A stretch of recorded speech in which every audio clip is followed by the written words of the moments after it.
चलिए हम लोग स्टार्ट करते हैं आज exercise 13.1 NCERT book class 10th।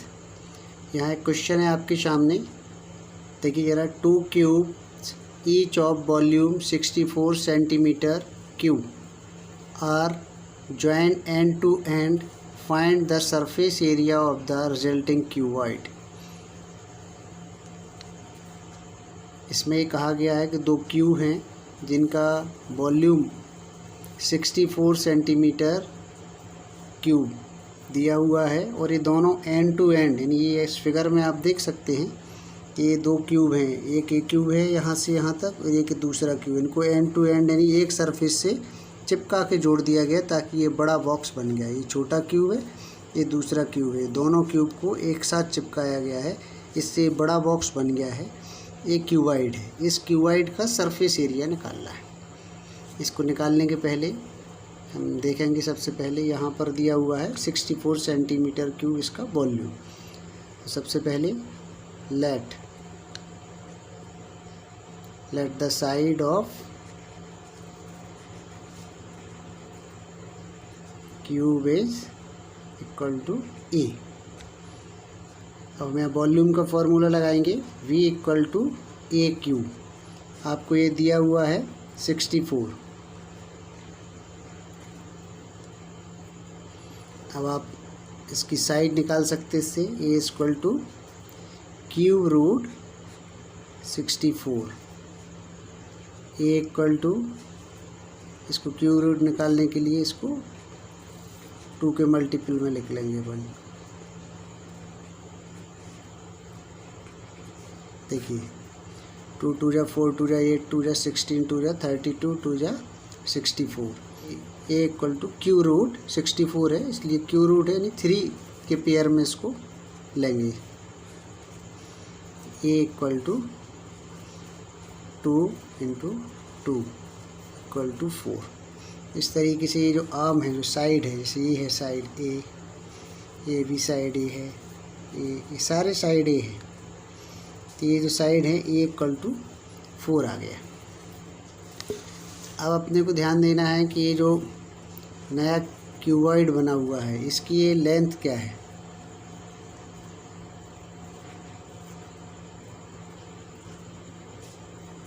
Length of cuboid equal to A plus A, यहाँ से यहाँ तक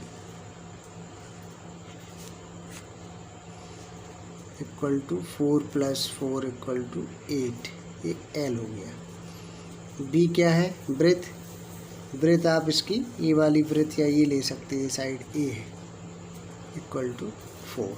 हाइट ए वाली है, ये भी ए है, हाइट में कोई परिवर्तन नहीं है, इसलिए एच इक्वल टू 4। फार्मूला क्या है, surface area of cuboid equal to 2 into L B plus B H plus H L. अब देखिए ज़रा, 2 इंटू एल हो गया 8, ब्रेथ हो गया 4, plus breadth 4 height 4 plus height 4 length 8। इनको सॉल्व करेंगे हम लोग।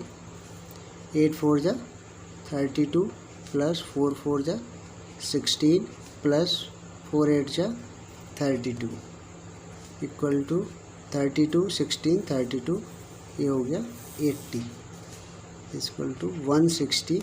चूँकि ये सरफेस एरिया पूछ रहा है इसलिए सेंटीमीटर स्क्वायर में आएगा। This is the answer.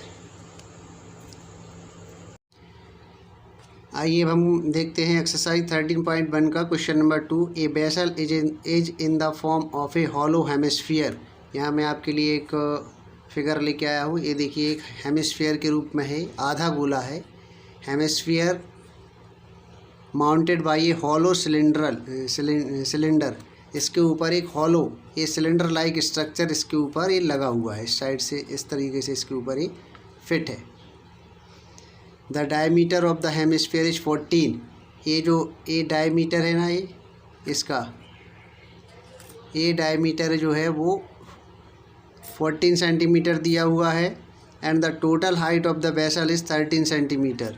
और ये टोटल हाइट, ये यहाँ से यहाँ तक का ये टोटल हाइट जो है ये 13 सेंटीमीटर दिया हुआ है। अब इसका सरफेस एरिया निकालना है। इस फिगर में आप देख लें, ये हेमिस्फीयर है, इसका रेडियस r है और ये यहाँ से यहाँ तक इसका टोटल डायमीटर है वो है 14 सेंटीमीटर। तो जो इस हेमिस्फीयर का डायमीटर है वही इस सिलेंडर का डायमीटर हो जाएगा।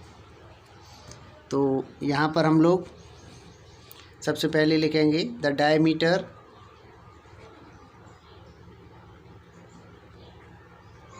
d इक्वल टू 14 सेंटीमीटर, ये इस हेमिस्फीयर का है। तो radius equal to 14/2 equal to 7 centimetre. तो ये जो r की वैल्यू है यहाँ पर 7 सेंटीमीटर आ गई, यहाँ भी 7 सेंटीमीटर आ गई है, जबकि यहाँ से यहाँ तक 14 सेंटीमीटर है। अब चूँकि ये टोटल हाइट दी हुई है इधर से लेके इधर तक 13 सेंटीमीटर, चूँकि ये हेमिस्फीयर है, आधा गोला है, आप इसमें देखिए ये इसका डायमीटर है, तो इधर से इतना आधा हिस्सा रहेगा। ऐसे ही इसकी यहाँ की ऊंचाई भी ये रेडियस के बराबर ही होगी, इसलिए नीचे से यहाँ तक की ऊंचाई जो दी हुई है ये हो जाएगी आपकी 7 सेंटीमीटर।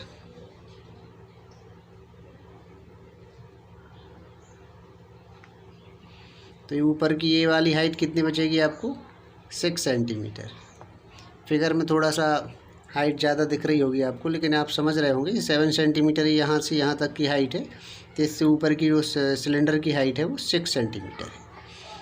तो अभी हम इसको निकालने के पहले कुछ फार्मूले जो हमने पिछले चैप्टर में पिछले वीडियो में देखे थे, मैं वही चार्ट आपको दिखाता हूँ। The surface area of the cylinder 2πRh। चूँकि देखिए ये सिलेंडर का केवल सरफेस एरिया है, इसमें अपर और लोअर लेयर नहीं है, तो ये वाला फार्मूला लगाएंगे। साथ में ही सरफेस एरिया ऑफ हेमिस्फीयर का है 2πr² प्लस πr²। इस तरीके से हेमिस्फीयर का जो सरफेस एरिया होता है वो 3πr² होता है, लेकिन चूँकि इसमें केवल कर्व सरफेस लिया गया है, फ्लैट सरफेस को नहीं लेना है, इसलिए 2πr² ही इसका सरफेस एरिया हम लोग। Total surface area equal to curved surface area of hemisphere plus curved surface area of cylinder.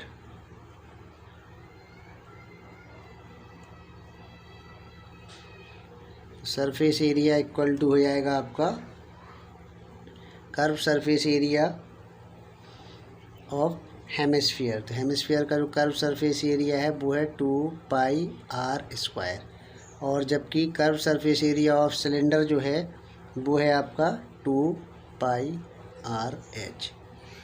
अब हम इसमें इनकी वैल्यू पुट कर देंगे।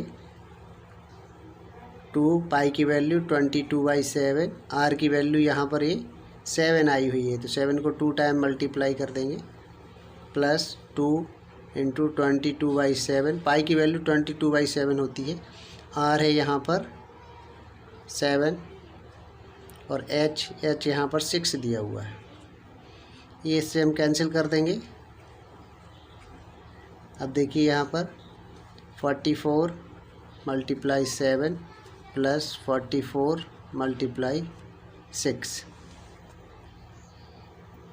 इनको हम सॉल्व करेंगे। तो सॉल्व करने पर जो वैल्यू आने वाली है 7 4 जा 28, 7 4 जा 28, 30, 308 प्लस 6 4 जा 24, 6 4 जा 24 और 2 26, इनको ऐड करेंगे 4 8 12 6 7 3 2 5 572 आंसर है। चूँकि ये सरफेस एरिया है, सरफेस एरिया स्क्वायर में आएगा, centimetre square. This is the answer.